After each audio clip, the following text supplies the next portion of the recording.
Some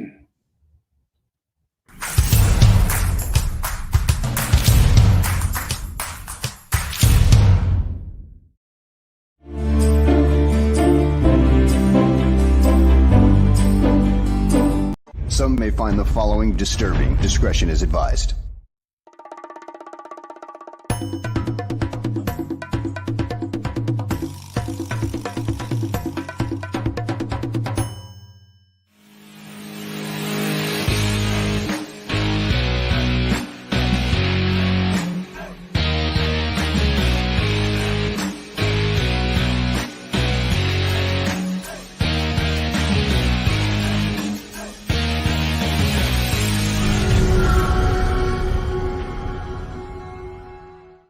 Happy New Year, everybody, from Greg and Aldo. This is going to be a great show. We had over 100 people waiting before the show to get started. They want to celebrate the new year. They want to celebrate the Bears' performance. They want your thoughts on the college championship games from yesterday. They want Greg Gabriel. And Greg Gabriel, how are you, my friend? I'm doing good. You still hungover, or didn't you go out, or what? Well, my wife was sick during Christmas holidays, so we finally had everybody over yesterday, and so I had a couple of drinks with the kids, and they didn't drink. I drank. I think I was the only one that drank. Anyway, we had a great time. I hate to admit this, but I was in bed at 8:30 on New Year's Hey, Eve. I've been there before. No, I like to go to bed early, and I get up real early. Yeah, I wonder how many of the people in the chat room, the over 125 and still counting, who are in the chat room, were in bed before 10 o'clock on New Year's Eve.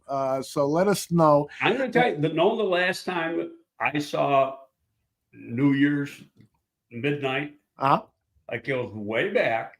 We played the Packers in 2006 in the last game of the year. We were already in the playoffs. We lost the game, went to the Super Bowl. And then my wife and I went to Smith & Walensky's after, sat with Chef Hans, and we had a couple that was friends with my wife. They were with us, and we were there till 1 a.m. That's the last time. So that's, 17 years ago, something like that, 16 years ago is the last time I stayed up till midnight. Wow. Yeah, I haven't, we haven't gone to a party and celebrated New Year's like we used to when we were younger in many, many years. We're old married couple now, so that's just the way it's going to be. I've been to a couple of parties, but I'm home before all say 10:30, 11 at the latest. Seems like many of the people in the chat room were in bed early as well. Palestine says he was knocked out by 11:30, and many others. So let's get to the topics at hand. I want to start with the college football games last night. You told me that you watched the entire Michigan game. You fell asleep for a portion of the Texas-Washington game, but you were up for that dramatic finish. Yeah. Let's start with Michigan. Do you think that Michigan has a chance against Washington, and review their overall performance last night? I thought Alabama was going to hands down beat Michigan. I was wrong. They played a good game, and the game was there for Alabama to take. They gave it away themselves. But, in fairness, the Alabama quarterback's the worst starting quarterback in P5 in the whole country. He's awful. And, the fact, there's Notre Dame fans that think Tommy Rees is an awful offensive coordinator. I look at it the opposite. The fact that he got that team into the playoffs with that quarterback is a testament to him, because that he's pathetic. He's so bad. Then, Michigan ran the ball. They played Michigan football. Yep. And what I didn't think they'd be able to do is match up physically against Alabama. And not only did they match up, they beat the hell out of them. They out physical, for lack of a better term, Alabama on both sides of the line of scrimmage. And it was a fun game to watch. It was. When then that game's over. Turn on Washington and Texas. It was like, now these are two football teams. The difference in speed between those two schools and Alabama and Michigan was dramatic. I tweeted it out. I think it was 11 minutes into the game. I go, this is the national championship game right here. And it said the talent on the field was so much better than the talent on the field. So in saying that, I'm going with Washington. Washington has got the better quarterback. They got great skill people. Problem Washington's going to have, and this will probably prove me wrong, is Washington is not real good at defending the run. And that's Michigan's strongest point. That's what they like to do, is pound the ball. So I think it'll be an interesting matchup. But in the end, Washington, they're undefeated. Well, so is Michigan, but they find a way to win. Yeah. And they got some good. Now, the one guy, he got defensive MVP in the game last night, Braylon Trice. I thought Braylon Trice was a lock, top 15, top 18 going into the season, and he had a disappointing season. I thought the first half he did, but the second half he played better. But please go ahead. Yeah, but he had 10 sacks a year ago. He only had 5 this year. You think, okay, he's a probable first-round pick. He's going to play even better. He had 10 last year. He might get 10, 12 this year.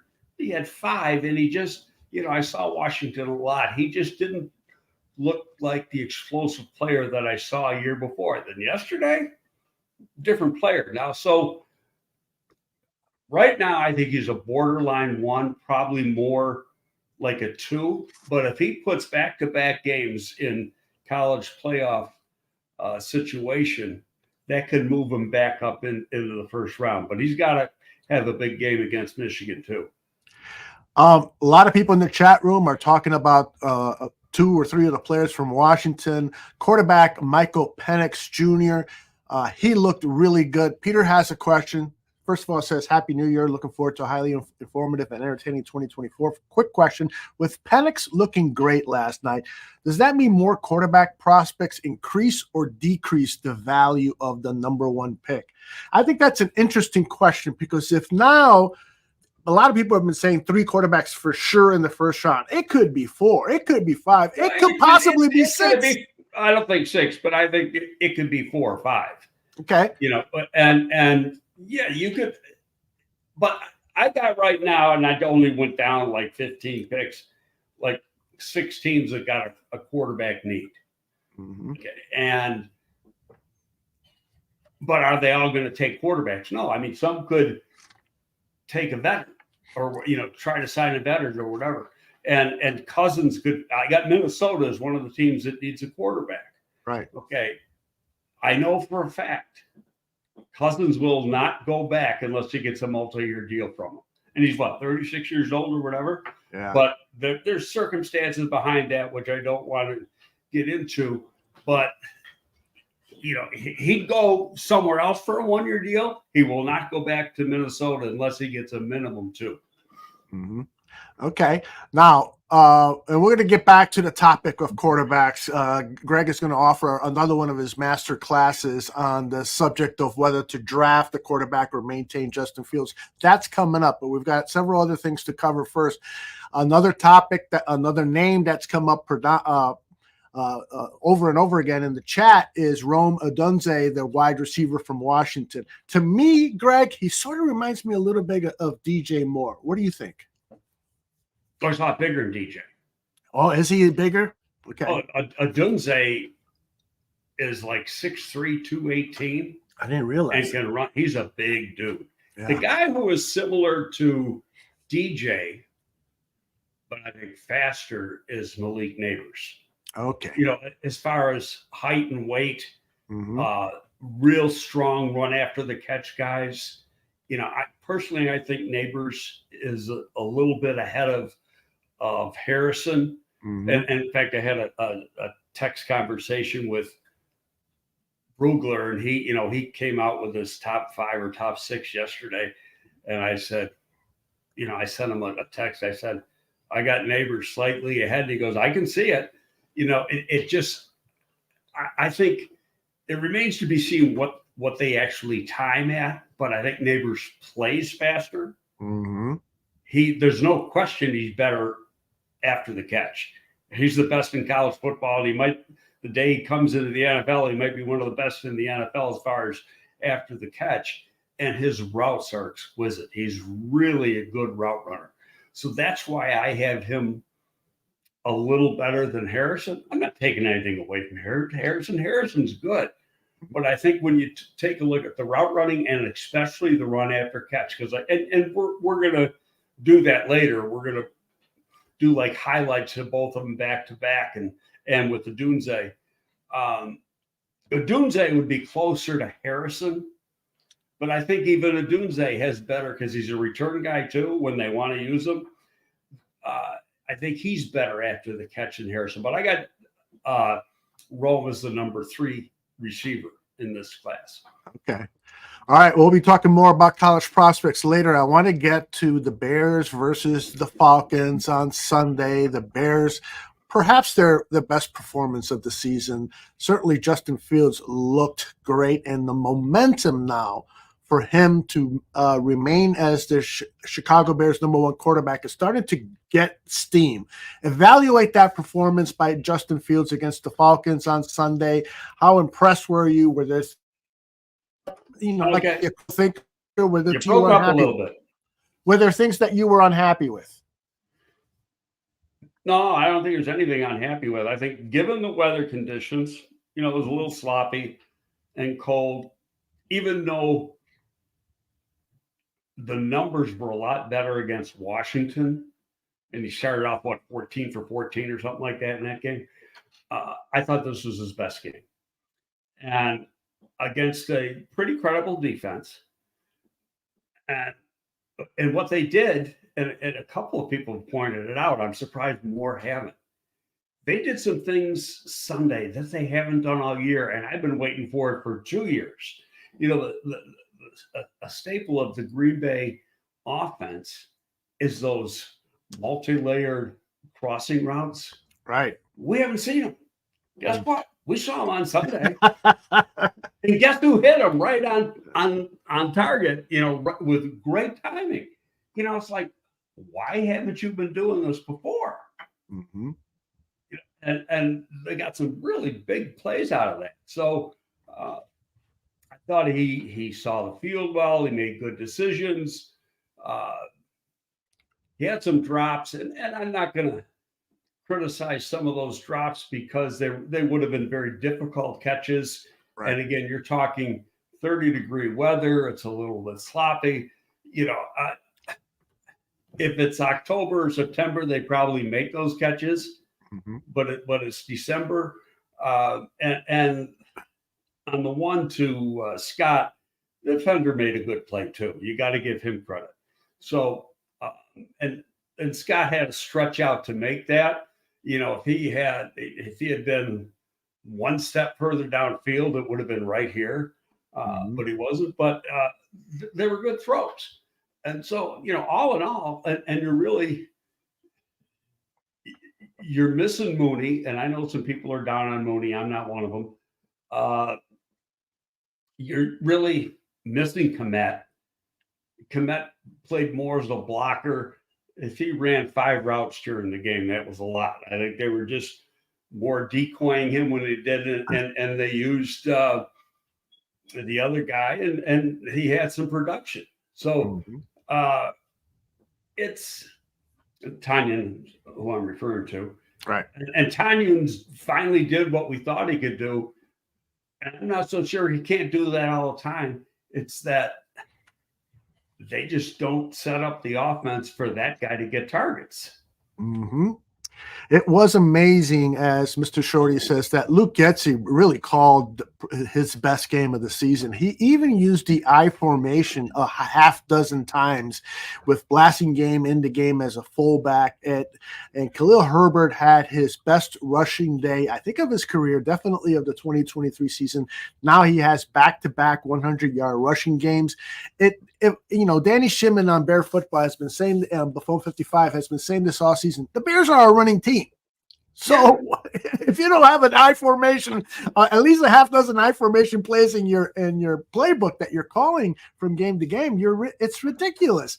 Luke Getsy, is he finally getting it? And is he making a last-ditch effort to save his job? Because perhaps Justin Fields is coming back too, and Matt Eberflus, as many reports have it. I think I got a theory on that. I think Rappaport jumped the gun on that.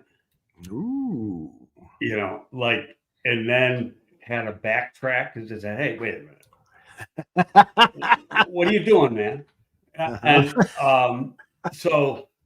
the only reason I say that is, you try to read between the lines. Sure. And you look at Flus the last couple of weeks, much more relaxed. Mm-hmm. He's been way better in the presser. I'm going to say that yesterday's presser might have been his best as head coach of the Bears, and looked more like a head coach, and was more assertive in front of the media. So to me, that says he already knows. Okay. Now, could we be wrong? Absolutely. We could have been thrown a curveball, but I can't imagine that Rappaport would come out with something like that and not already have been told. Yeah. Well, so what do you think about Luke Getsy? I can't see that happening coming back. Really? No chance at all, huh? No, I don't think so. It's he doesn't have a feel for calling a game. Mm-hmm. Yes, he did a good job yesterday. He'd have to follow that up with a real good job against Green Bay, and maybe they could say, well, he's getting it. But I don't see it. He went to I tweeted out, I should say posted, because it's not called Twitter anymore. I said, after the Falcons got that screen pass for 75 yards for a touchdown, I go, guess he's going to think he has to call a screen now. And the first play, he calls a screen and gets hit for a loss. So, and then you tweet out what I tell you. I saw that. That was good. If I know it and I'm sitting in my family room, don't you think the Falcons know it? Yeah. Swifty says, what about if the Bears drop 37 on the Packers? And then he goes on to state, I just think they lean towards continuity rather than learning a new offensive scheme. That's the big conundrum. That's an interesting question. You can use the same scheme and hire a different coordinator. Mm-hmm. You hire somebody that knows the scheme, the Shanahan and can run the scheme. So it's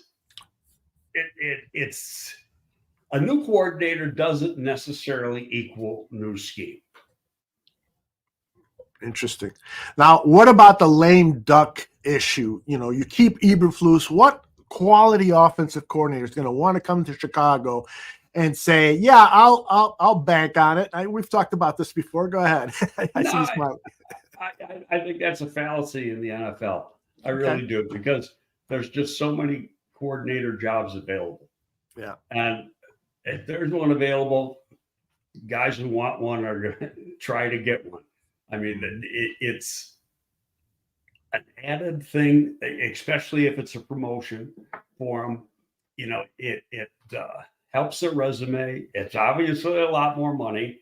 You're not going to turn it down. And the team has gotten better.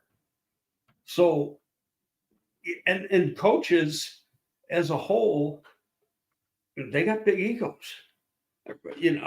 Players got big egos. Right. I can turn this thing around. Right. Indeed. Tired player brings up a name that's been brought up a lot lately by Bears fans. Frank Reich. He's an experienced guy in this offense. Would you like to see him take over the OC duties? It's a possibility.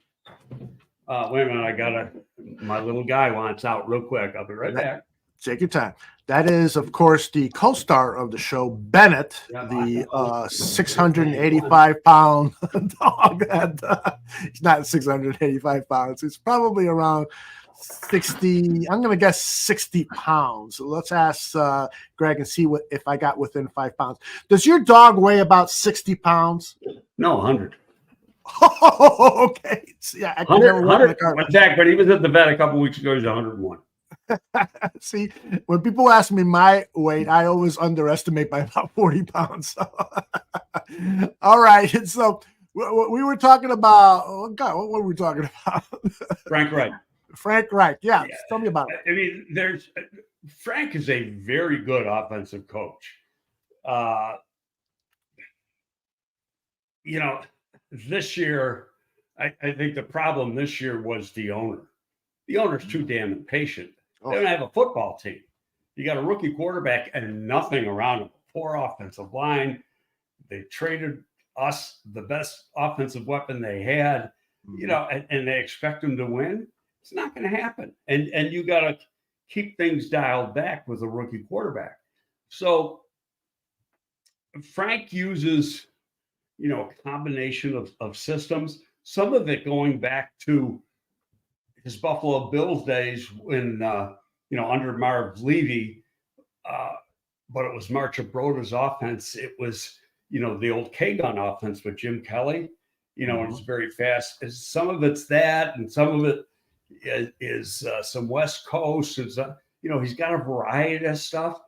The question I'd have is that, because I'm going to assume Justin's going to be here, and we'll get into that, is that can he do his best work with a quarterback like Justin? Okay. Has he really had a guy like Justin? I'd have to really go back and look, and see. But he's a damn good coach. Players like him. And there's obviously a strong relationship between him and Flus.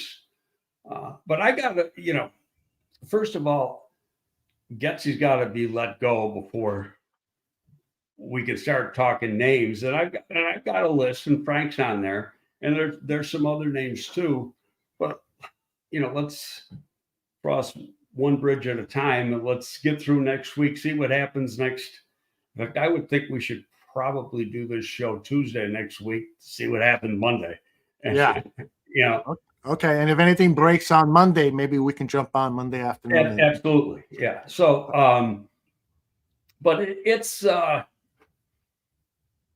to be a fascinating week. But I do think Flus is bad. One of the things too, and the Bears put out the video.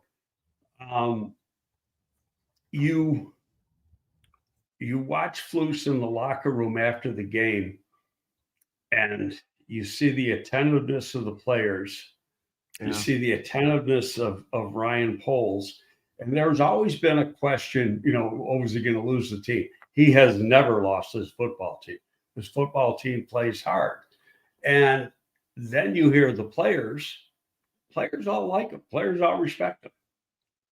And they play hard for him. So why are you going to make a change? Especially they've won 4 out of 5, 5 out of 7, and their last 5 home games. So the arrow's going up. So to me, it's like, no, you're not going to change it. And the only coach I can think of the Bears have fired after 2 seasons is Treston, and he did lose the locker room. Yes, he lost the whole building. Yeah, just the locker room, but the players just. He didn't have the players from the get-go, but he really lost them. Right. At about the midpoint of that second season. Unbelievable what happened there. I totally understand tabling offensive coordinator talk until a decision has been made. That's out of respect, of course, for people involved. But you did mention a name last week, and my good friend C Sharp from the Nomad Network says, who was the guy that Greg recommended for OC? Kind of an obscure name. He wanted to check him out. Do you recall last week's show we talked about that? And then the one name I brought up that knows the scheme, right, is Liam Cohen. Liam Cohen, that's him. Okay, yeah. Liam Cohen, I'll give you a little history. Okay. The last few years, he's bounced back and forth between University of Kentucky and the Rams. Mm-hmm. He was at the Rams for a while, finished there as their quarterback coach, went to Kentucky in 21 as their OC. And he had the quarterback there. He had his best year, by far his best year. But after that year, McVay brings him back to the Rams as the OC. But when you're the OC, you don't get to call plays because McVay does. So he only stays with the Rams 1 year. That's the 22 season. And then he comes back to Kentucky this year. And the main reason being is he wanted to call the plays. But he has a great understanding. No, he's not called plays at the NFL level, but he's called it at the college level. But, you can look at, I don't think it's the experience. It's the knowledge that you have of how to use the system. Mm-hmm. The guy in Miami, he was never a play caller till he went to Miami. Mm-hmm. Shanahan calls the plays. And Mike McDaniel was the OC. And technically, in situations like that, your OC meaning you run practices during the week, you run the meetings, etc. But the real OC is the head coach, like Shanahan and McVay. So O'Connell at Minnesota is a pretty good player, or a pretty good play caller. Mm-hmm. He's just, from what I understand, married to the system almost too much. Like, when you got different players in there, doesn't know how to deviate the way he probably should. But he never called plays until he got to Minnesota. So I think is there luck involved? Yeah, I think. But don't forget that Getsy wasn't an OC at the NFL level, even a OC, and he was a quarterback coach. So he took two jumps, or one real big jump, not two jumps. And where these other guys, they had OC experience, just not the quote play calling experience. And I think there's a big difference between that. Indeed. All right, there is just one other OC question, and then we'll table the rest for next week.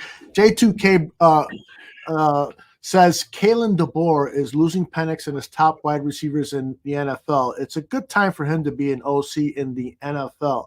What do you know about him? Do you see him as a candidate for the Bears OC job if it were to be open? Or let's just put it generically, any OC job, but specifically the Bears.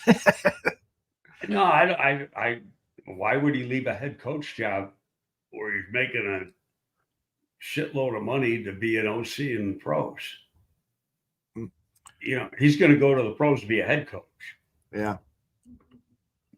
But do you think that, maybe he sees tea leaves and says, wow, I'm losing my offensive firepower. Maybe, I want to transition to become an NFL coach. And while it's arguably a lateral job, and definitely not lateral in terms of money, he'd be losing money. Do you think he might be interested in at least talking about? Well, he's really losing one. All those receivers are underclassmen. Okay. Odunze is going to be the only. I know Odunze is going to come out. The other guys, I'm not so sure. Mm-hmm. And he's got a couple transfers already going there. Okay. He's got a kid from Cal that's declared or entered the portal just like a week and a half ago, and he's already committed to Washington, and a pretty good player. He was Cal's leading receiver. I don't know who he has for quarterback setup. I haven't looked at it that carefully, but he's a highly thought of coach. He likes being a head coach. He's obviously he's got his team in the national championship. I think he's taken a step down to take an OC job in the NFL myself, so I can't see him doing it. Fair enough. All right, I've got about 9 questions or comments that I want you to comment on. I got Brian, I got Free Palestine, Les, Mark, Ryan, Swift Sports Network. No, I think we already addressed that one, Swift. Nano CBD and Bear Truth 9 just posted one. But before we get to those, I want to segue to Greg's masterclass here on the topic of whether masterclass. To me, they're masterclasses. We should be charging money for these. Whether you draft a quarterback or you maintain Justin Fields, that's the hot topic. And the national media has said this is going to be the hot topic for the next several months. You know, Super Bowl first. Because, it's crazy. There was some guy out of Denver that was like criticizing the Bears and what they got to do. And I posted, that's like me saying something about Denver or the Raiders. I don't know their situation, and this guy doesn't know this situation. Yep. So just shut the fuck up. And Thank you.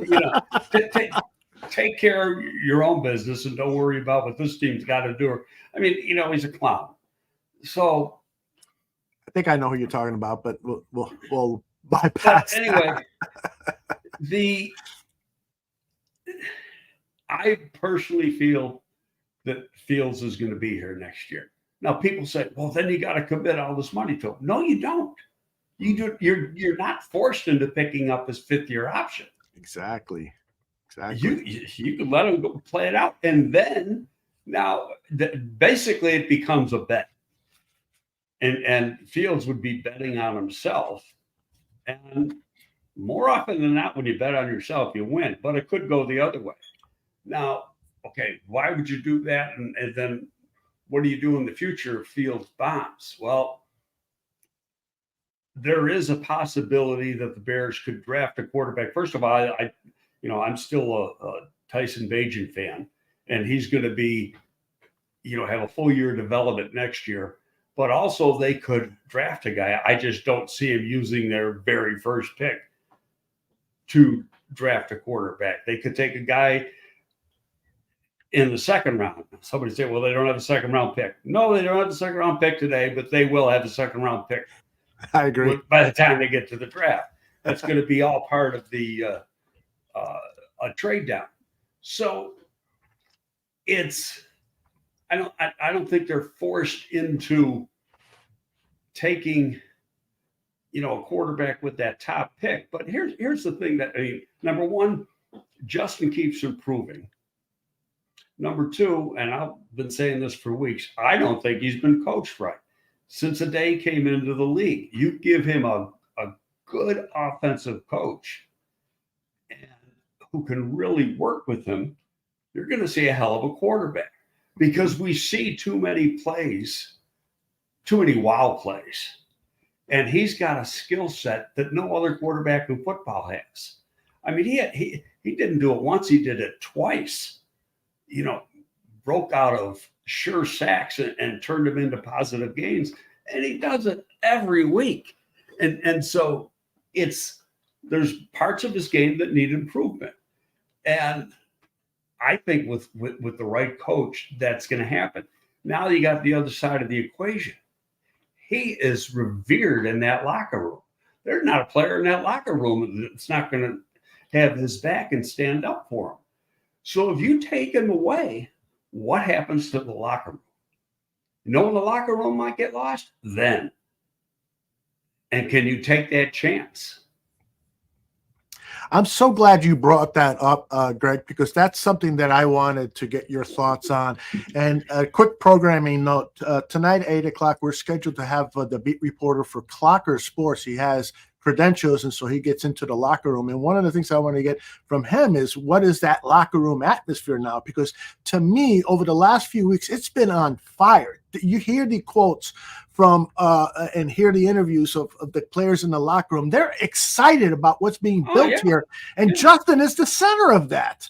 So So to trade him away and bring in a Caleb or whoever as the next starting quarterback would be detrimental to a building process. You're building something and you're reaching the pinnacle, and now all of a sudden you're going to take out the foundation piece. It could all come tumbling down. Hey, you had your best offensive player challenge the front office in DJ Moore. Yes. Okay? Publicly. He's the guy. That's the guy I want to play for. He should be the quarterback. I know it's up to you guys, but I'm telling you. Mm-hmm. And that's the general feeling throughout the locker room.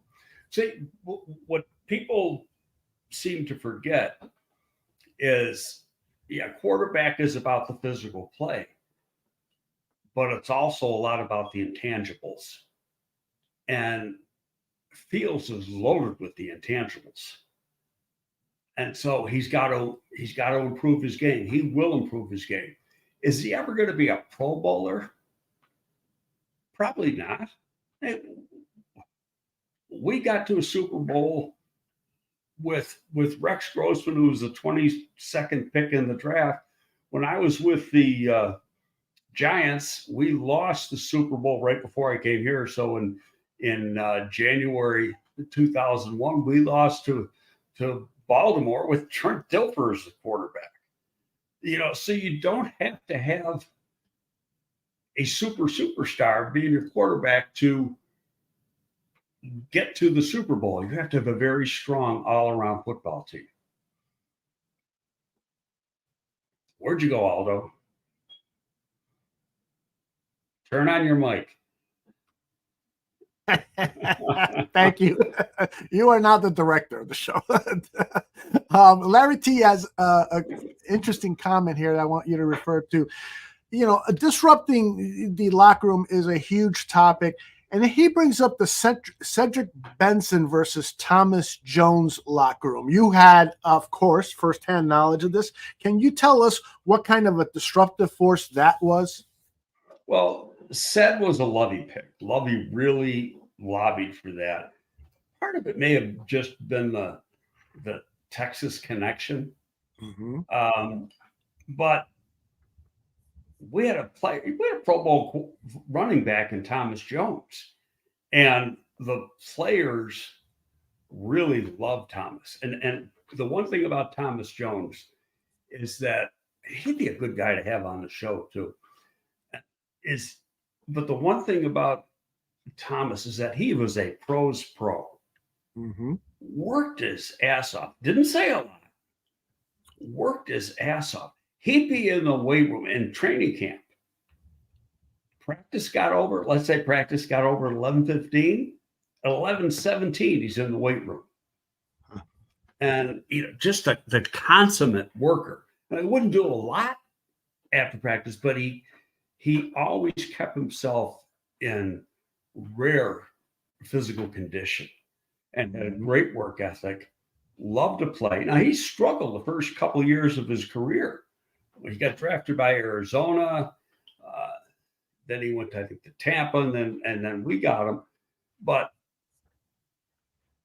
when the players resented, the veterans kind of resented us drafting Ced, and they showed it in training camp. They beat the hell out of Ced. And Ced didn't like it. I mean, there wasn't a good and I should fast forward. It was training camp the second year because he wasn't part of training camp his rookie year. He held out. But, he wasn't – if they had something to say about it, he wasn't going to be the man. Thomas Jones was going to be the man. And they showed it. C Sharp says that Jason McKee claims there was never any friction in the running back room. Well, there might not have been friction. Mm-hmm. I'm talking about the O-line and things like that. Yeah. And how, that you're running 9-on-7 or even 11-on-11, and offensive line guys miss blocks and get killed. And the defensive line buries them into the thing. Absolutely, absolutely. So here's the one of the big things regarding the drafting of a quarterback and the big argument from many who want to see or think that the Bears will draft a quarterback is the salary cap reset. You're basically now Fields is scheduled to make about $6 or $7 million next season, and the first year quarterback, if drafted coming to the Bears, if he's the number one overall pick, will be about $6 or $7 million in his first year, and then that's where things get haywire because Fields, if they pick up the fifth-year option, will be $22 million, and then he's going to be looking for a long-term contract that could be easily north of $30 million, and some people even say $40 million. So isn't that a compelling reason to look at drafting a quarterback? Well, I did say it wouldn't surprise me if they draft a young quarterback. Okay, now, and I also said it wouldn't shock me that they don't pick up his fifth-year option and really put the onus on Justin to have a big year. And if he has a big year, then he deserves the big contract. I think they're prepared for that. It's to me that you get to get a rookie quarterback again on a rookie contract that allows you to do other things. I think that's a loser mentality. Yes. Because is it fair to the rest of the team? You are saying that you are prepared to lose for the next 2 years if you draft a quarter, if you use that first pick on a quarterback. Okay, you're because how many rookie quarterbacks win? Okay, Stroud has won this year. They're gonna barely get into the playoffs, if get into the playoffs at all. That happens once in every 15 years. Just go back and look what these guys done.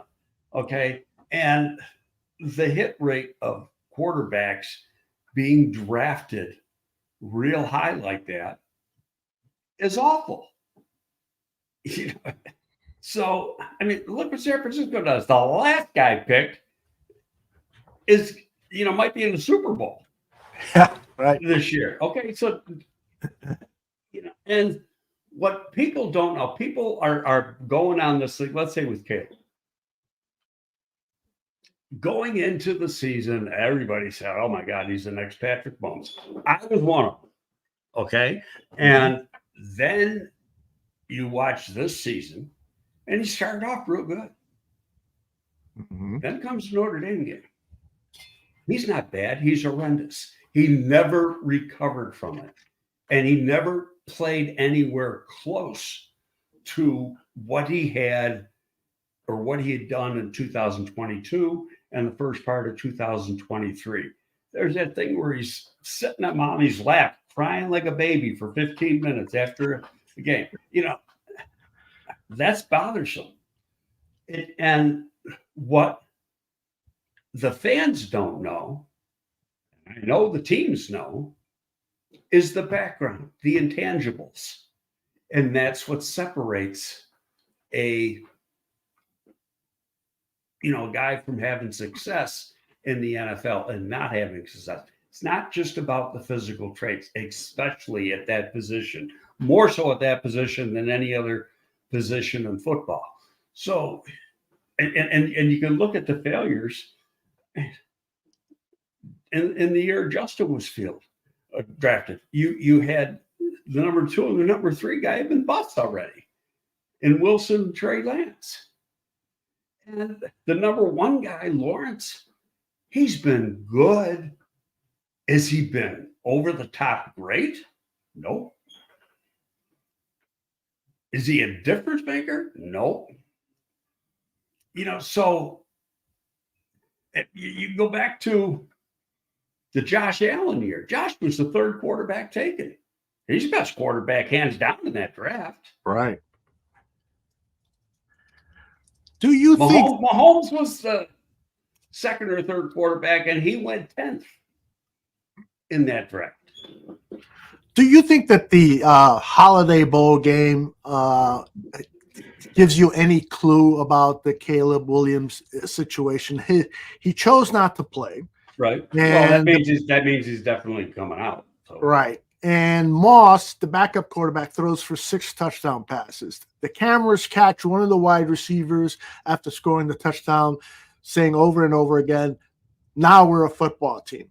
And a lot of people could read that into thinking, well, now we've got a guy at quarterback who isn't selfish. Do you think that this Holiday Bowl game might have given some evaluators an inkling as to this puzzle that is Caleb Williams? I'll just say that because I know more than I can say. Okay. At this point, and you know that. So good evaluators are going, and good decision makers are going to have all the answers. But you make mistakes at that position when you don't do the work to find out all the answers, or you fall in love with the person or fall in love with the physical traits and don't do enough work on the rest.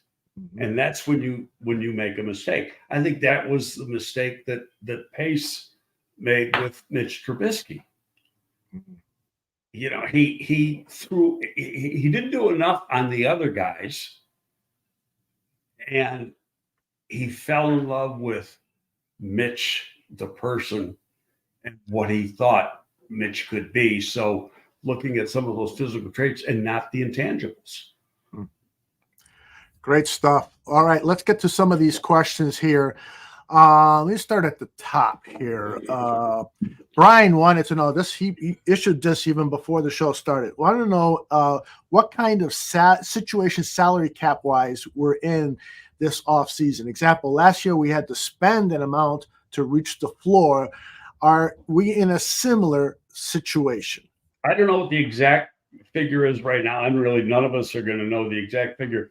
The league usually in December at the December league meetings gives the team their estimated cap number for the following year. They withheld that this year. That tells me because it's going to be higher than they thought. Wow. And they want to be sure. So it's really supposed to be sometime this month or maybe even the beginning of next month before the team's actually got an exact figure. Mm-hmm. You know, or say within $500,000, but that's close enough. Then it's who are they going to extend on this current team? Do they make a deal with Jalen Johnson? Do they make a deal with anybody else to extend them going forward? Because that's obviously going to have an effect on the amount of money available for free agency. So to answer the question, we're not going to really know for a couple months, really, I think is the reality. It depends. You know, I with Jalen, they've always got the tag to use. Right.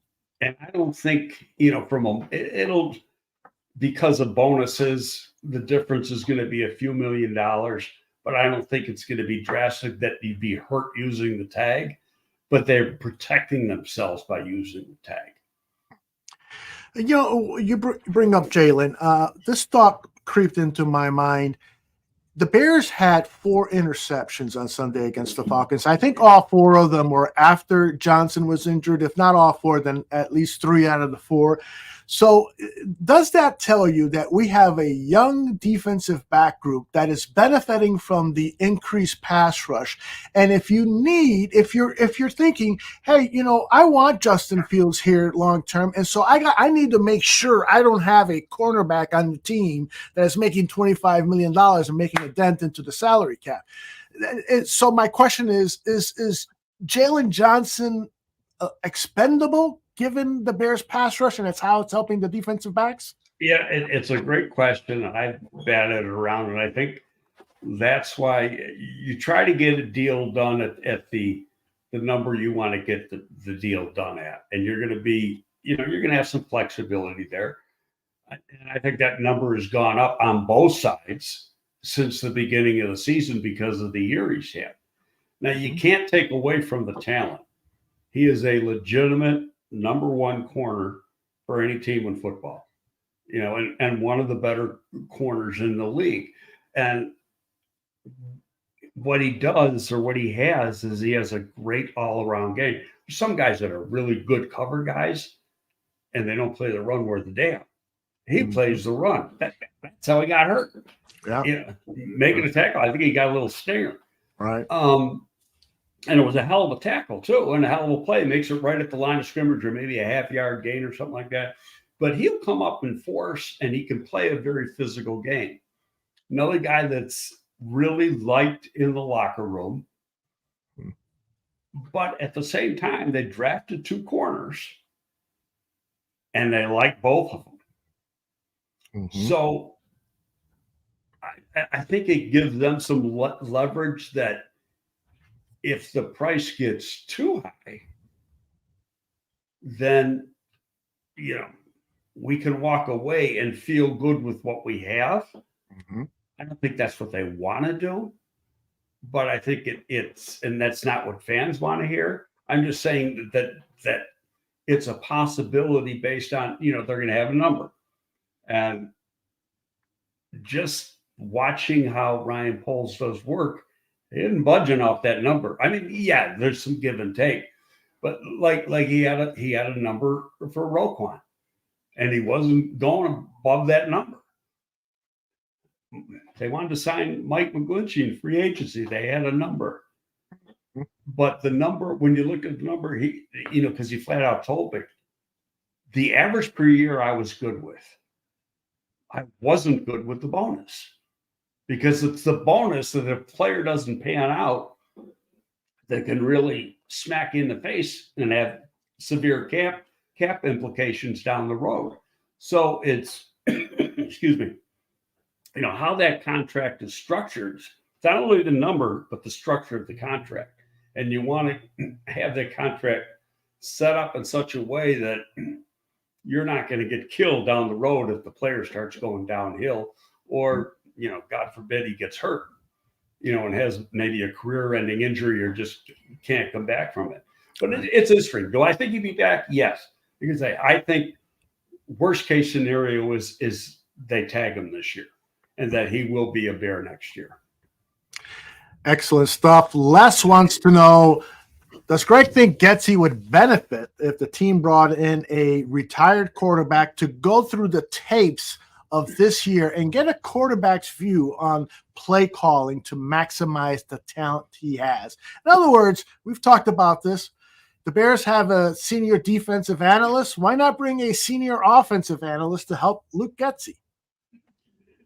Well, the defensive analyst is doing advanced stuff. So he's like,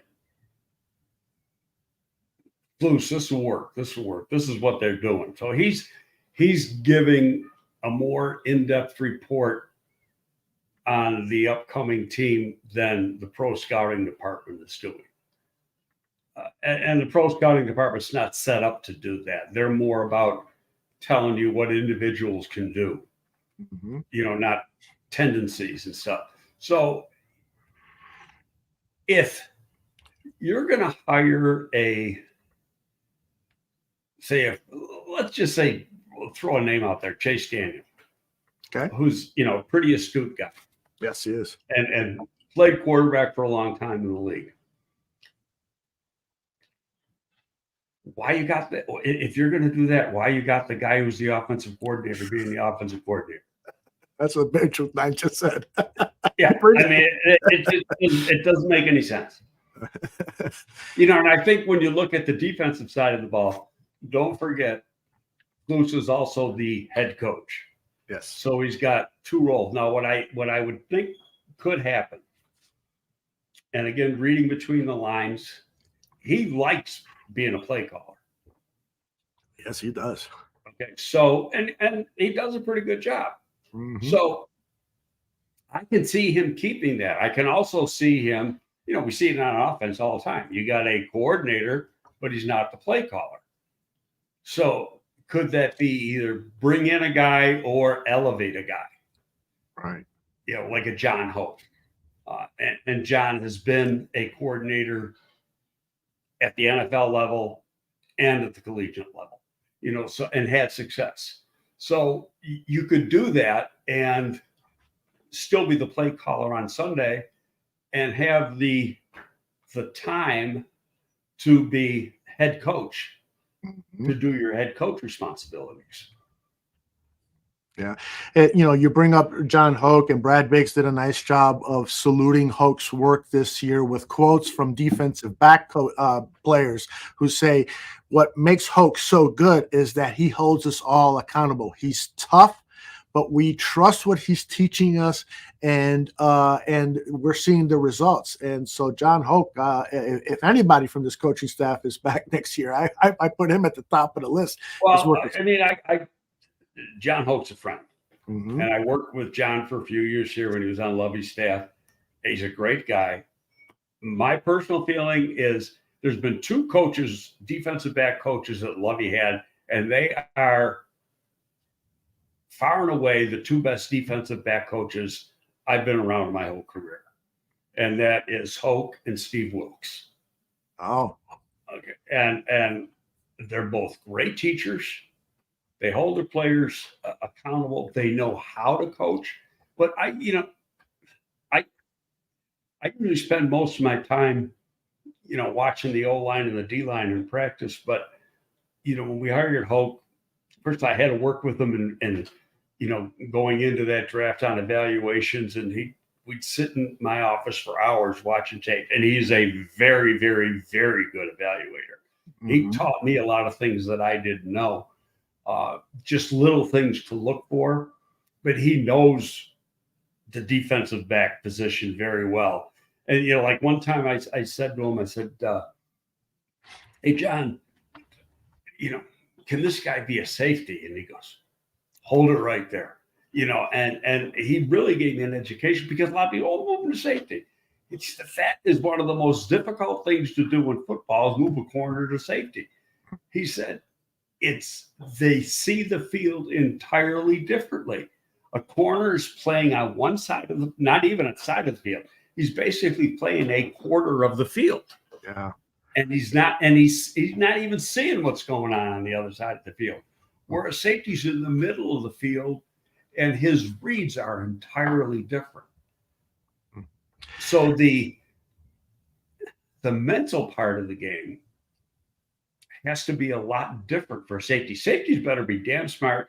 And really one of the most important traits that he has to have is an intangible. It's instincts. Safeties have to be very, very instinctive players.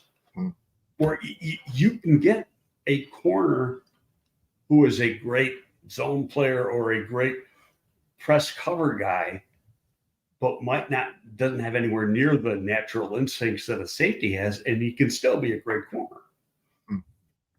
Great stuff. Great stuff. Okay, let's see what Mark has for us. Do you think the Bears could get a future first-round pick from both Washington and New England? This is something that in last year's draft, a lot of people were hoping to see, is multiple trade backs, so that you could get even more picks. That's not an easy thing to do. I mean, I see people posting their mock drafts, and they've got the Bears doing 5 trades in the first round, so they walk away with 37 draft picks, and then they ask, what do you think about my mock draft? I'm like, unrealistic, totally unrealistic. What do you think about multiple trade backs? Well, you go back to last year, and that's exactly what Ryan wanted to do. And he came right out and said it, later on. He said, if I could, I would have done it twice. What he wanted to do was go to 4 with the Colts and then go back further from there. But the Colts, Ballard said, I think I can get a quarterback at 4. So why should I trade? And so that part of it fell through. And then Carolina came up with the big deal. Now everybody is going to try to compare the Carolina deal with what can happen this year. And it's really not fair, because what you get back depends on how far you're going back. And last year they went back 9 spots, which is a big drop. So, if you're going back to 2 or 3, you're not getting close to the haul you got last year. I can see him want to go back a couple times. But hey, everything's got to fall in the right place for that to happen. And what I could see happening is he could trade back early. If he's going to go back to say 7, 8, or 9 like he did last year, he'd probably try to do that before free agency. Okay. If he doesn't think he can do that, then he's going to wait. And again, I'm throwing a dart at the wall. I admit that. But and then you find out, okay, if I go back to 2 or go back to 3 or whatever, because you look at the teams that need quarterbacks, New England, and right now they're picking 2. Who knows what's going to happen next week? Then you got Arizona, then you got Atlanta. I got a question mark with Vegas because who's going to be the coach? Who's going to be the GM? And do they think O'Connell is the guy, or do we got to get a first round guy? So I got a question mark with them. Minnesota, when we talked a little bit about there, they regardless of if Cousins comes back or not, they have to get a quarterback because they don't have one. There's not one in the building right now, and Cousins isn't going back for a 1-year deal. They got to give him a multi-year deal, and even if they give him a multi-year deal, they still got to get a rookie. So, but I think if they got Cousins on, say, a 2-year deal, they may wait to see what falls to them. Or could put a hypothetical, and I hate hypotheticals, is, let's say the Bears drop down to 3. Okay, it's not as expensive for Minnesota to go up to 3 as it would be to 1. It could do that. And then you say, well, would the Bears trade within their division? And yeah, I can say immediately, say, no, you don't want to do that. And I say, the package is right, you do it. Because it's about making your team better. And you might, your evaluation might not be as what the Vikings evaluation is of the quarterbacks at that point. Yeah. Good stuff. Ryan asked, do you think that 3 wide receivers go in the top 10? Top 10. Wow. Very, very well. I think there'd be trades to do it. Well, no, let me put it this way. There's 3 top 10 receivers. Okay. Does that mean they're going to go in the top 10? No, I think it's only happened once before. Okay. And I have to go back. I know at least 2 have gone. I mean, the year Chase went, I think they went at 5 and 6 or something. But there have been 2 go in the top 10. And there have been 3, but that was back a little bit. And I'd have to check to be 100% sure. But yeah, I think there's 3 worthy, and there's a minimum of 5 first round worthy, and 2 from LSU. Interesting. I've got a dozen more questions. ST Scott just popped this one up.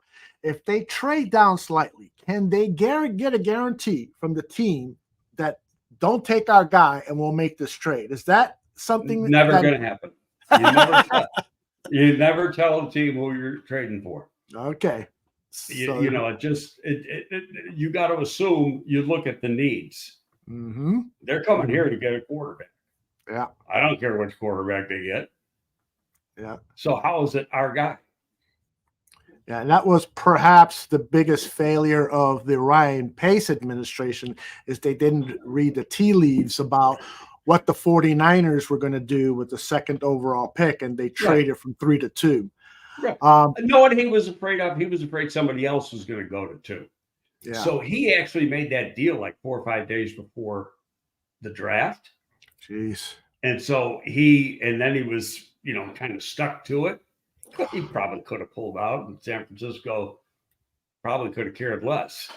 They would have wanted that pick, but it wasn't going to matter because they weren't going to take a quarterback anyway.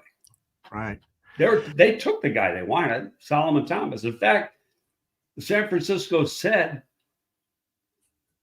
oh, well, they're coming up to get. They didn't even think the Bears were going to take Trubisky. They thought the Bears were going to take Solomon Thomas, which was their guy. Yes, I've heard that. Yes. All right. Free Palestine wants to know, what do you think about Velus Jones being switched to running back next season as his primary spot? I don't think, because I've never really seen him play the position. That's a coaching thing. You know, you put him there in the offseason and see. He's about 210 pounds. Could he do it? Yeah. How effective could he be? And part of it is blocking. Because if you can't pass protect, you're not going to see the game or see playtime in the game. So is it a possibility? Yeah. Will it? I don't know. Yeah. Nano CBD says, it is urgent that we get a center. How urgent would you say that it is, Greg? Is it urgent enough to invest a second-round pick on a center? Well, right now they don't have a second. And it's interesting because we're going to get one. We're going to get one. I had a text conversation with Olin just this morning on this very thing, because my belief, and I've been spoiled. Okay, I worked at the Giants for 17 years. We had two great centers in Bart Oates and then Brian Williams. Then I come here and we got Olin Cruz. Well, I've been spoiled. Okay, but it's my opinion, it's the most. Everybody's a left tackle. Yeah, I mean, from a standpoint of pass protection, yeah, left tackle is the most important position, but you better have a goddamn good center. And he's got to be smart, because he's the glue. He runs the line.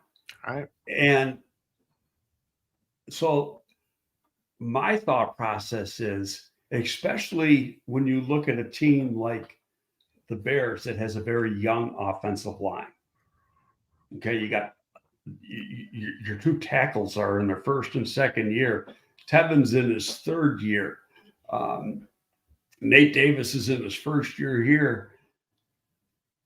Do you have a guy in those four capable of running the show on the offensive line? And preferably you want it to be one of the guards, not a tackle. And so right now, and I don't care about the physical ability of Tevin, is he capable of being that leader? Personally, I don't see it. I'm not around them to know that, but I just the feeling I have. I think that you're better off getting a center in free agency, and spending some money on them, and then what you got. And, he helps your line. Now, Baltimore took the kid from Iowa a couple of years ago, but Baltimore had a strong veteran line at the time. So you can get away with doing it, okay? So my question let me get out, because I'll give you the answer you gave me. Okay. Meanwhile, in the chat question queues, I've got Brent Winston, MJB, New England Bears fan, checking out Gypsy Mike, Brandon, and King Buka World on hold. Go ahead, Greg. Okay, my question was this. I texted Noel. I said, quick question. Do you feel a rookie center can handle position, making calls, etc., with a young line like the Bears have? Or would a vet be better? I said, my opinion is with a veteran set of guards, a team can get away with using a rookie, but a team like the Bears need to vet. Thanks. He sends back, good question, with a lot of answers. Short answer is yes, a rookie center can handle the calls. Depends on if the quarterback is capable of making calls and seeing things. If the quarterback is clueless, the center becomes more valuable, and then a veteran would have to be there. And I'm sorry, who was that from again? Olin. Okay, Olin said that. Interesting. Yeah, I've heard of them. He knows a lot about that. Yeah, so it seems like a lot of people in the chat room are divided between drafting a center and acquiring one in free agency, or maybe even a trade. Now, I'll say this. It's because I think the center, and it's not from the physical. There's a lot of guys out there that can come in and play physically. Yes. Can they mentally handle the position? That's the key. And so then, go back to last year when they took Wright and they went out and had a long private workout with him. Well, I think you got to do the same thing, and not necessarily the workout, but just get into his head and see if he's capable of handling what the center's got to handle from a mental point of view. Mm-hmm. And if they think so, then yeah, by all means, draft him. But if you've got a question mark, sign one in free agency. But we're going to have the answer before the draft we even get to the draft, because if they sign one in free agency, that gives you the answer right there. Mm-hmm. All right. Checking out Gypsy Mike wants to know, Greg, how important is it for a rookie quarterback to have the preseason starting reps if he's going to be a starter in the NFL? In other words, so if the Bears decide to move on from Justin Fields and they bring in Caleb or Drake or whoever, do you want to see that quarterback at the majority of the 3 preseason game reps? It's a great question, and they screwed it up with Fields. I get why they did it. Nagy was in Kansas City when Mahomes came in, but they had a Pro Bowl level quarterback playing ahead of Mahomes, which the Bears didn't have. They had Andy Dalton, and Andy Dalton at that point was going, downhill in his career. So, but here's the thing, and I probably should have said this earlier. Is it fair? I did say that if you draft a quarterback, you're really committing yourself to losing at least next year. Okay. Mm-hmm. Is that fair to the guys in the locker room right now who we know are behind Justin Fields? And then you went out and traded for Sweat. You signed Edwards and Edmonds and some other guys in free agency. You extended Billings. So you got money out there. This team is on the verge of getting over the hump. Reality is, win or lose this Sunday in Green Bay, they were 2 wins away from being in the playoffs. That is right. Okay, so that's fact. So, and games, we can go back and find 4 that they should have, could have, would have won, and they didn't for whatever reason. So, how far away are they really? And so, is it fair to the guys in the locker room to say, yeah, we're drafting a rookie, he's going to play, and we're going to lose? Unless, we get that 1-20 guy that, might get us a wild card position. Yeah, indeed. Got a few more here. Brandon, excuse me. Hey, Greg, assuming the Bears move off of Justin, do you think Poles could get a first from a team that can't pick high enough for the top quarterbacks coming out? So this has been a big question. What do you get in return for a Justin Fields trade? Most people that I read in Brad Biggs' column, he said, you might get a second. More likely you'd get something similar to what Sam Darnold got, which was 2 draft picks in the middle of the draft. I can't believe it. I disagree with Brad on that. In fact, as I told you in a text, Biggsy called me Sunday night, and Biggs and I are good friends. It goes back, he came here the same time I came here, 2001. And, I met him up in Wisconsin where we used to have training camp. That was the only year that I had to go there. Then we were in Bourbonnais after that. But I met him like the first or second day of camp and had a beer with him. And we've been, pretty good friends ever since. But he goes, man, you and I are completely on the opposite end of the spectrum when it comes to Fields.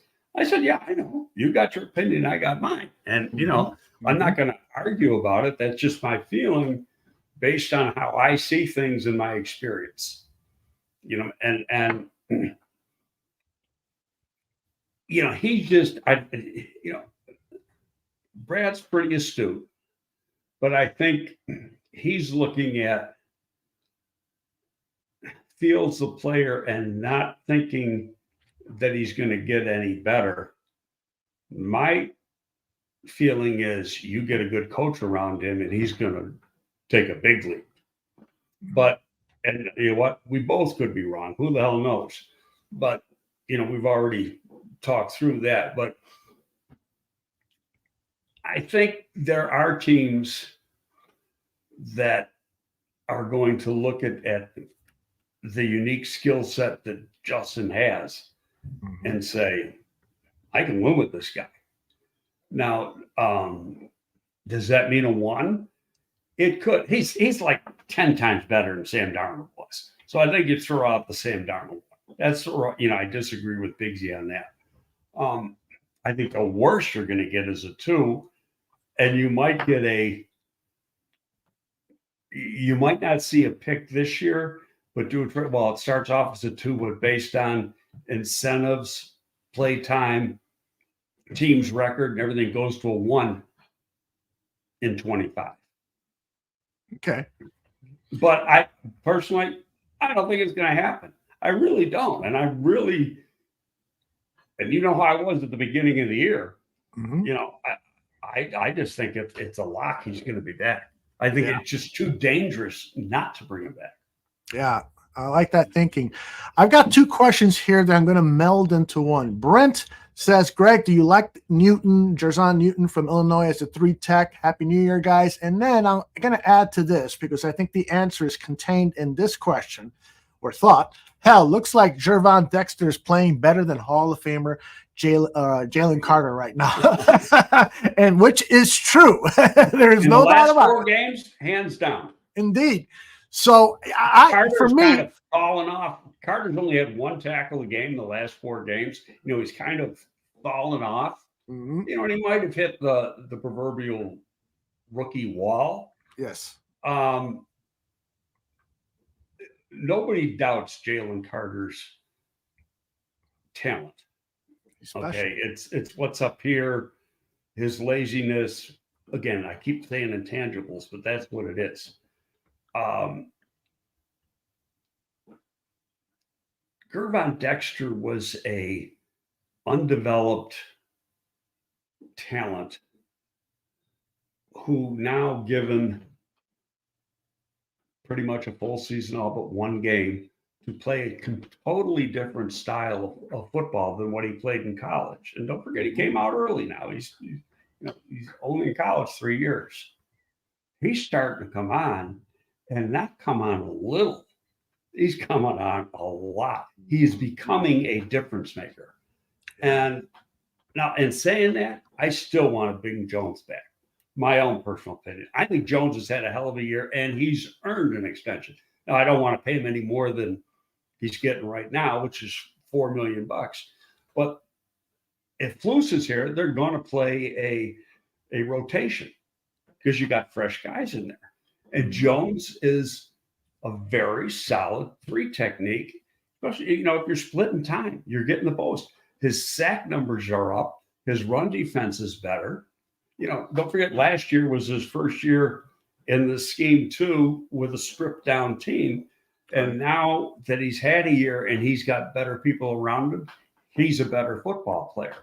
Yeah. So getting back to Newton, no, I'm not taking Newton because of where you got to go to take him, to get him. Yes, and that's just not going to happen, especially given the fact that they used a 2nd and a 3rd on 2 pretty darn good tackles last year. Indeed. Again, I will point people to Brad Bigg's 10 Thoughts column. He talked to Gervon this week, and Gervon says, I feel like a totally different player from the beginning of the season. I come to the games knowing what I have to do. I have learned so much from the coaches and from my teammates. This guy is growing, and he's just scratching the surface of what he's going to be in this league. So it's exciting times for Gervon. Yeah, he's a puppy.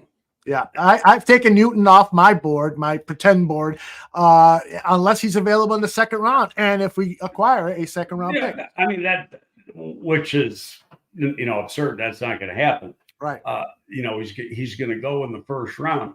But, I go back, I study what polls, I study what a lot of the guys do. You study how they draft, and you also have to study where they came from and what did those teams they work for do. And then you start to put together what their thinking is. Mm-hmm. Okay. And polls gravitates towards premium positions with the high rounds.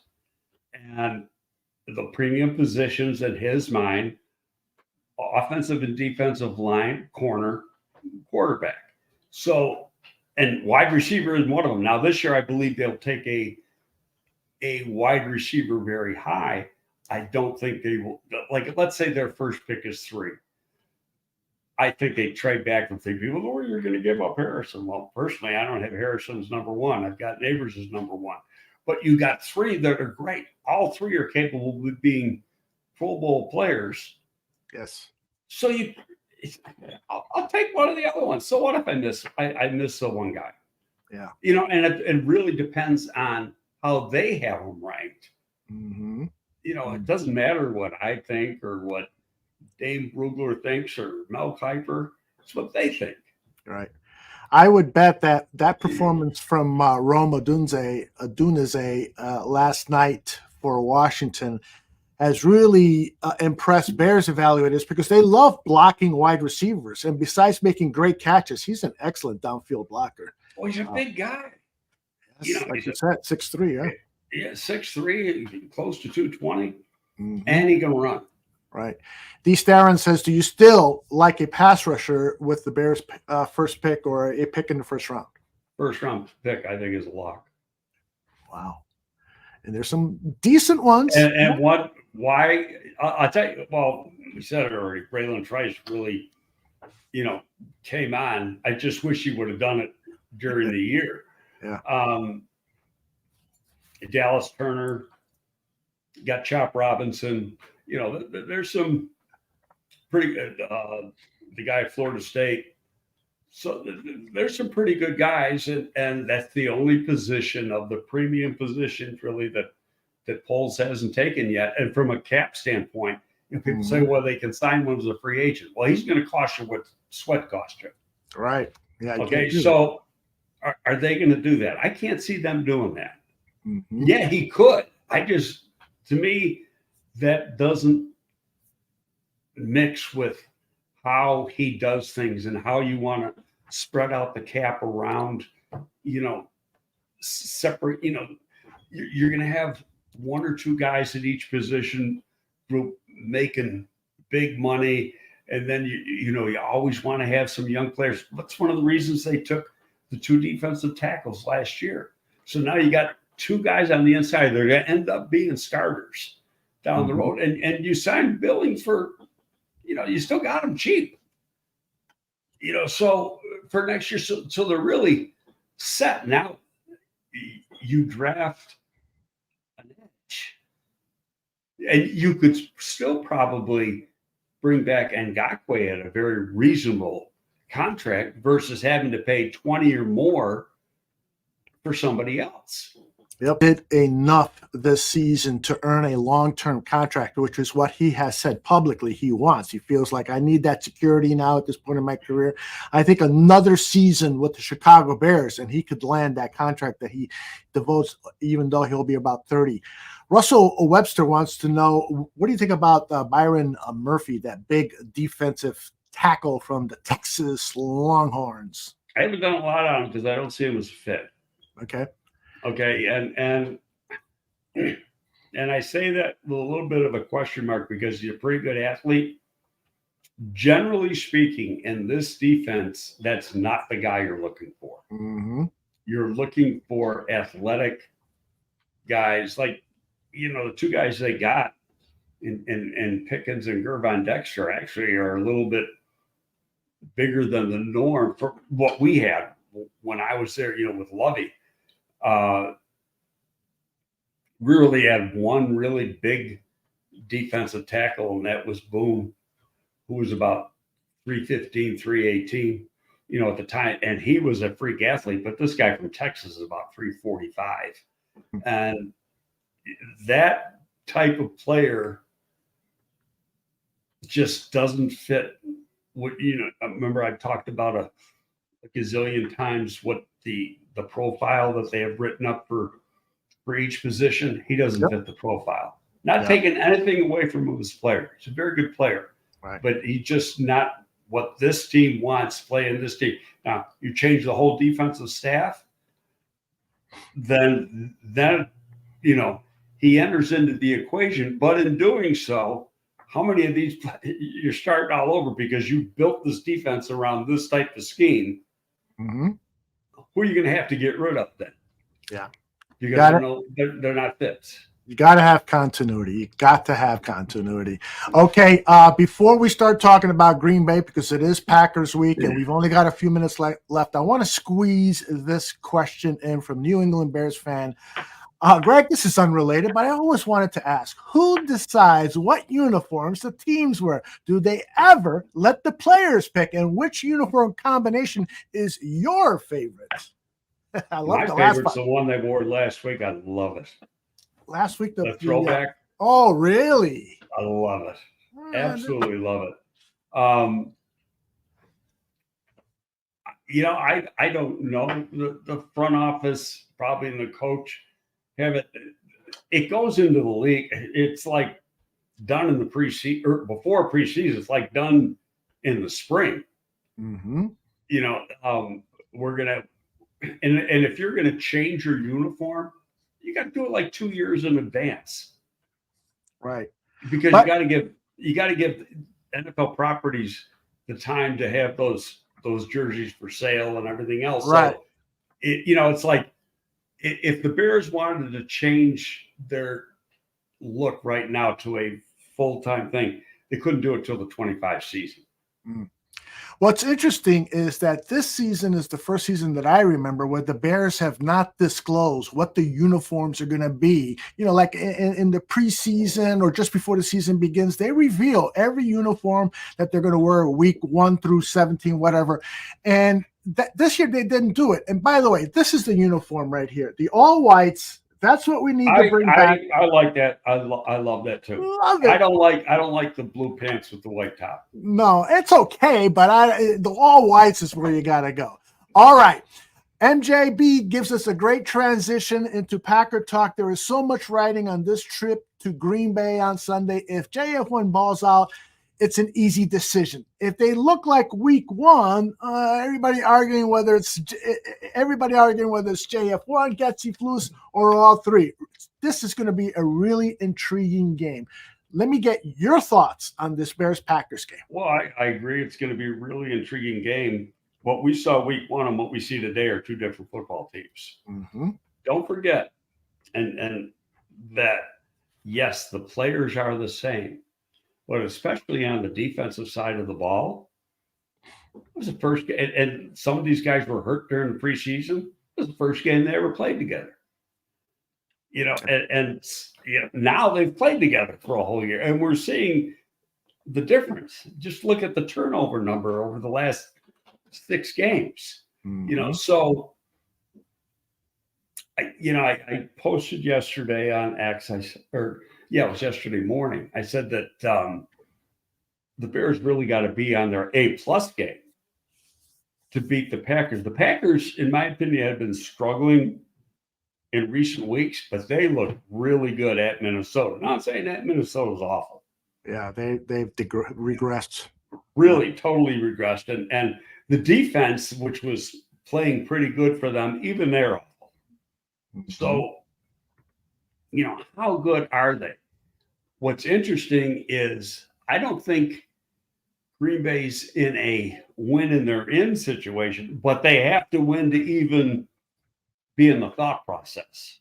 Yeah. They have to win and then get help. So Green Bay is going to be ready to play. Last year, and we've said this before, this Bears team recently kind of reminds me a little bit, or if you want to use a comp, Detroit last year. Detroit started out the season a year ago 1-6. Yeah. Okay. Campbell's going to get fired. It was the same thing we're seeing here. And then they really came on the second half of the season. Last year, Green Bay was in the same situation where they had to win to get in the playoffs, and they're playing Detroit. It was going nowhere. They were out. Who won? Detroit. So it's almost the exact same scenario.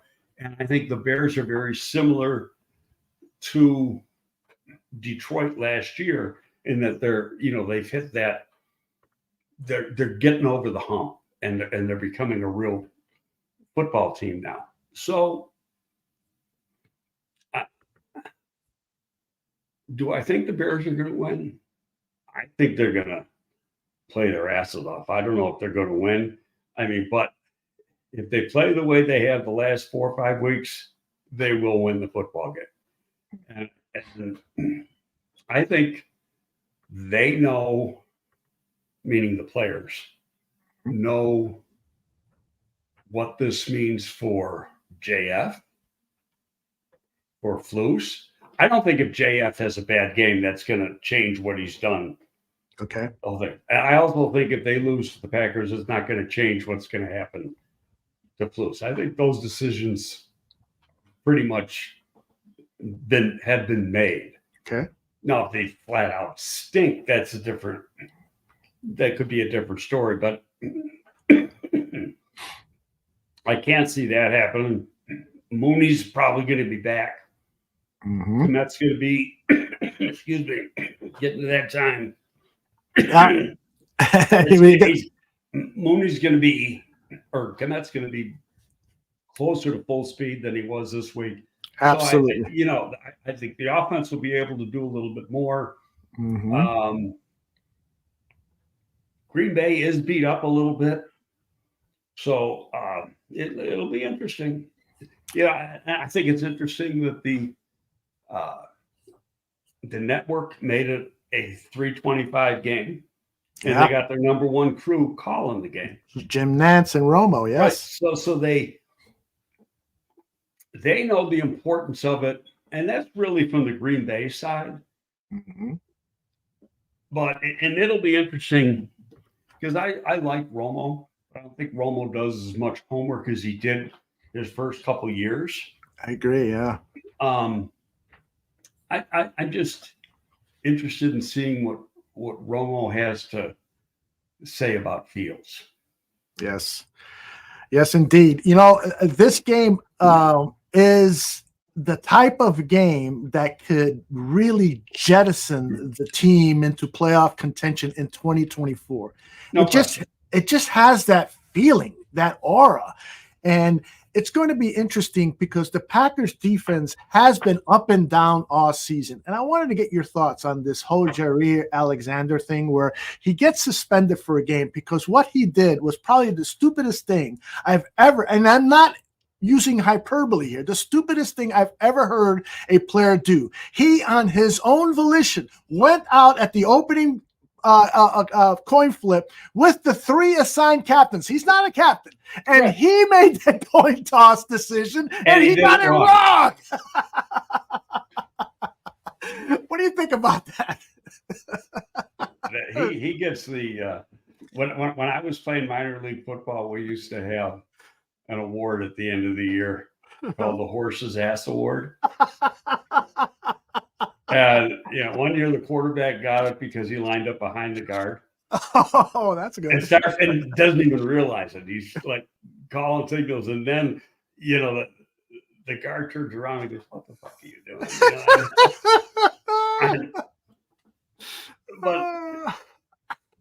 But for that stunt that Alexander did, he'd win that award hands down. Yes, he did. He might even retire the award. Yeah, and there's got to be some other issues with Alexander because that was, Matt LaFleur said, he talked about it, and he was asked, was this decision just based solely on that action? He goes, all I'm going to say is he's going to miss a game, which to me tells me, they've had some problems with this guy before. That I don't know, but what he did, I mean, in theory, could have cost him a football game. Yeah. It was a really stupid move because he didn't get it. He didn't understand the simple what you say. Yeah, so it's going to be one of the more fascinating season finales. I think I forgot which Bears beat writer posted. I think it was Kevin Fishbane. He posted on social media that the last time the Bears beat the Packers in a season finale game was back in the 1990s, Greg. That is embarrassing, and we need to change that. Well, I told you that we played Green Bay here in 2006, and we didn't need to win. And we lost, and it was on New Year's Eve that year. I don't know when the next time was that we played them in the last game. I had to, look at all the different schedules. But I think reality is the fans need it more than the team needs it, but the team needs it too.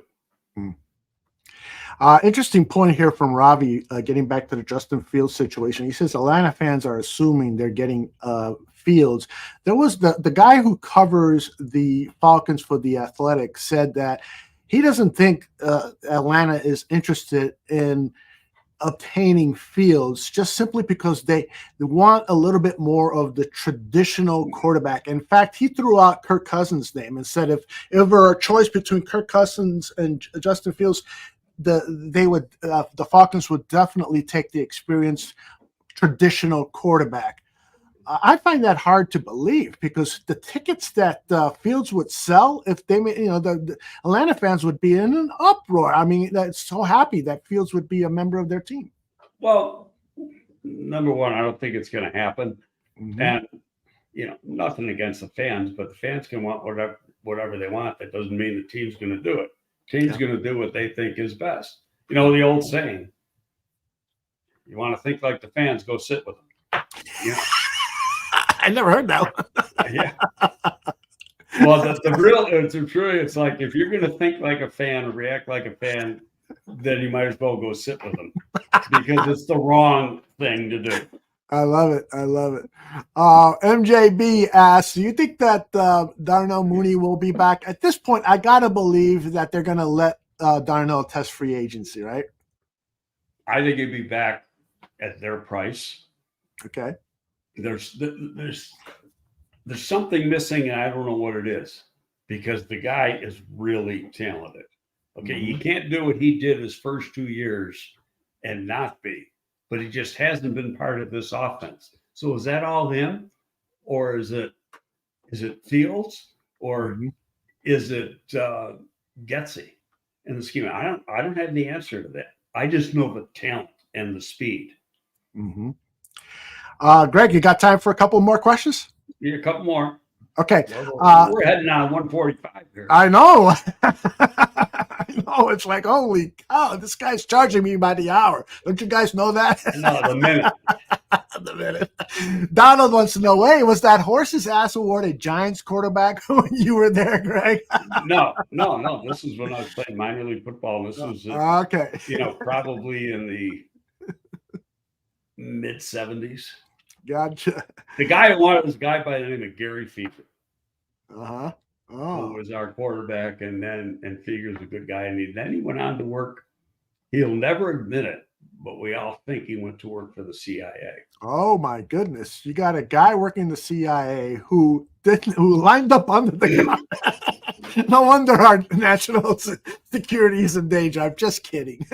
All right, Keds, the Canuck wants. He'd be retired now anyway. He's older than I am. Okay. Can you ask Greg if he thinks that Eric Bieniemy would take on the OC role with the Bears if Washington, of course, moves on from Riverboat Ron and Eric Bieniemy? Do you think I can't speak for Bieniemy. I don't. He's going to have probably a lot of opportunities. I think he's done a pretty good job. At Washington, given what they have and given the situation. Yeah. System-wise, it would be running a system similar to what Justin ran as a rookie. So it wouldn't be all new to him. Bieniemy is, I never been around the guy, but he's supposed to be a very demanding coach. Mm-hmm. I know Mahomes swears by him because he holds you accountable. Would he be a name that you want to talk to? Yeah. Is that, what the head coach wants? Let's say we open the show with. Let's talk about that next week when we got some firm information of what is and what isn't. Yep.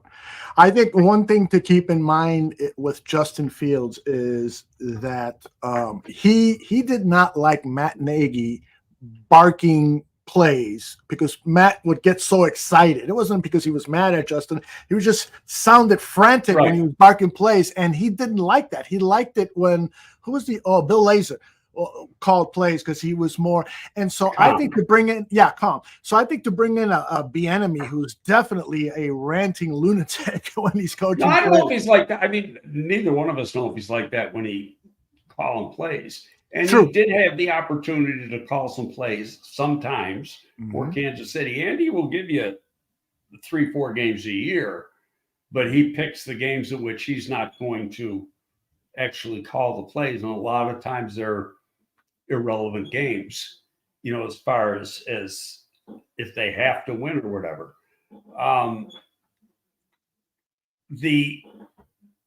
How he handles himself as a play caller and his demeanor on the sideline during a game, I don't know, because I haven't been around him. I know that in practice, from everything I've heard, is he is very demanding. He's got old school to him. Mm-hmm. And there's nothing wrong with that. I believe in that myself. But he's also got to be a really good teacher. And that's whether it's the quarterback coach, the coordinator, or a combination of two, I think that's what Justin needs. Okay, last one, I promise. And this is from, where did I lose it? Joe. There he is. Joe T says, can you ask Greg his thoughts on Tepper's tantrum caught on tape? Have you heard about this? The Carolina Panthers? Heard about it. I think it's going to cost somewhere into 6 figures. Wow. Okay. So here's the video. I had not heard about this. I've never seen the video. I just know he threw a drink at a fan. Right. Well, I'm going to share it with you. And you. they're held at a higher standard. Yeah. Here it is. There's no audio here, but there it is. Oh my goodness! Play it over. I didn't. He's on the far right. You see the guy with the shirt standing up. He's with the white shirt. Yeah, Tepper's going to come in to his left. So there he is. Okay, I saw it. I saw it. Well, he's got a gray sweater on or something. Yeah. Jeez, that's going to cost him a bundle of dough. Yeah. Look at this. This is like me studying tape. I love it. All right. And you know what? They got it's like when they got the videotape, you can't argue. That's right. But he looked really pissed off too. I'm gonna say minimum of $100K. I hope it's more than that. And it probably will be. I'm saying that's minimum. And I'll tell you what. Now you think of it. It has nothing to do with the personnel or who the GM is or whatever. That's going to be a hard place to hire anybody. Mm-hmm. Because he fires everybody in a year. Yep. So why? I mean, you take it for, if I'm 60 and I want security, I'll take it. You want to fire me and give me a 5-year contract? You want to fire me after one on vacation for 4 years? Yeah. But I know John Fox is a little older than 60, but he'd be interested in the job. But the young guy's not going to. Boy, that'll really be interesting. People say, "Well, I just throw a lot of money around." It's not just the money. You're going to get paid no matter where you go. Yeah, indeed. All right. Any last words, Greg? No. Let's just hope that this one finally turns out the way we thought the opening game would. Yeah, indeed. We definitely want that. And I just want to say that this is the 10th year, starting the 10th year of the Barroom's existence. We started off as the NFC North Barroom, we went to Bears Barroom, now we're the Barroom Network. 10 years of doing this. This is the start of our 10th year, and I couldn't think of a better way of starting this year with Greg Gabriel, who is my pal and my guru. I learned so much from the game of football from Greg Gabriel, as we all do, which is why we had record numbers today. Record numbers. Thank you very much, Greg. Well, and thank you. Happy New Year, everybody. Happy New Year. And we'll be back here tonight, Greg. Dan Aguirre and myself with Johnny Santucci. We'll see you at 8 p.m. Central. Goodbye, everybody. See you next week.